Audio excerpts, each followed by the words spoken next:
Linfo, lintasan informasi.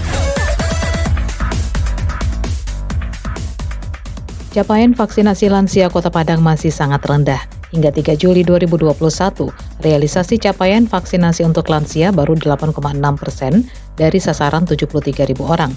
Menurut Kepala Dinas Kesehatan Kota Padang, Ferry Mulyani kepada Klasi FM, kelompok lansia adalah kelompok rentan yang merupakan kelompok prioritas atau perlu divaksinasi segera. Nah, tentu ini butuh pemahaman kita bersama bahwa lansia adalah kelompok yang perlu dilindungi, yang paling rentan juga.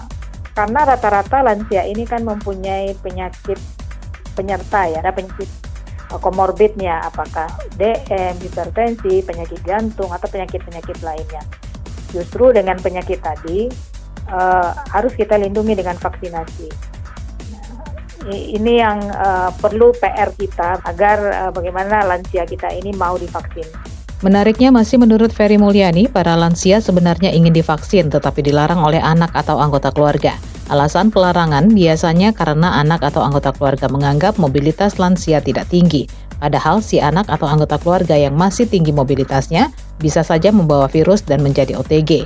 Karena itu lansia pun perlu mendapatkan vaksinasi. Karena sebagian dari lansia, ketika kita lakukan edukasi, lakukan penyuluhan, mereka mau divaksin, tapi bahkan yang melarang itu anak-anaknya. Gitu.